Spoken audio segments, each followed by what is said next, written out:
the situation in Ottawa had been enormously challenging for the people of Ottawa. And I think people were living in a state of fearfulness and intimidation. And frankly, I think it was a very difficult set of circumstances for them there. And I was aware of that and, obviously anxious to resolve that. But I remained hopeful throughout. And I'd like to also sort of be clear to characterize, I believe very much the Emergency Act was a measure of last resort, and that it was incumbent upon us to, first of all, either exhaust all existing authorities or acknowledge that they would not be successful and could not be used for a number of different reasons. And we were hearing that type of feedback from law enforcement about the enormous challenges they were facing.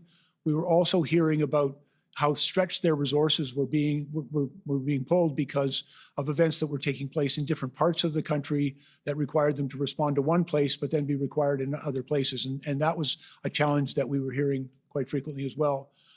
But I will also tell you, I became very concerned because one of my responsibilities as the Minister for Emergency Preparedness is the resiliency and safety and security of critical infrastructure. And we define critical infrastructure as 10 different sectors of critical infrastructure. And in particular, as it relates to this event, it includes such things as manufacturing, our transportation routes, the essential supply lines, the movement of essential workers. And what I was witnessing at the Ambassador Bridge, at Coots, at Emerson, and then in a number of different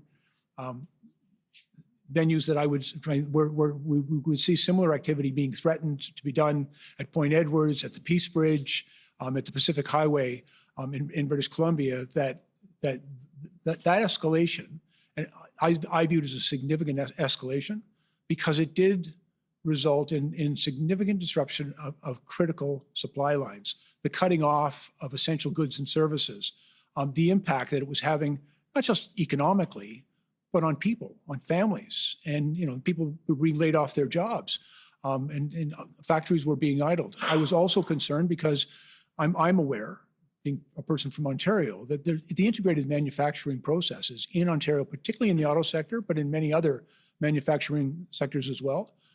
Prior to being public safety minister, I was also the Minister of Border Security, and so it really did give me an understanding and appreciation of how important the integrity and functioning of that border is to our prosperity, to our economy, and to the well-being and health and safety of Canadians.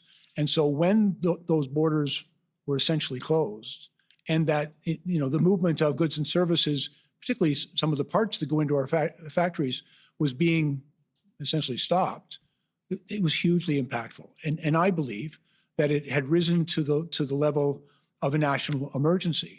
We were also seeing, frankly, the information that we received from the RCMP on or around February 10th that they believed that there were firearms present at Coots. And then subsequently, I believe on the 13th and 14th, when they completed their criminal investigation and arrested people and seized a number of firearms, it also, for me, elevated concern about public safety and the risk that not everyone involved in these protests represented, but embedded within these protests, the possibility, certainly in Alberta, of violence and even serious violence taking place. And so for me, the impact that it was having, not just in the city of Ottawa, but I don't want to minimize what was going on in Ottawa by any stretch of the imagination, but right across the country, particularly as it pertains to critical infrastructure, for me, elevated the situation to a national emergency.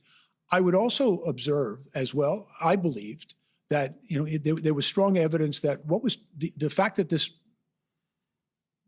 protest was so well entrenched in blockades in Ottawa really anchored what was taking place even right across the country. There was, in my mind, a clear correlation between the activities of border blockades and what was taking place in Ottawa.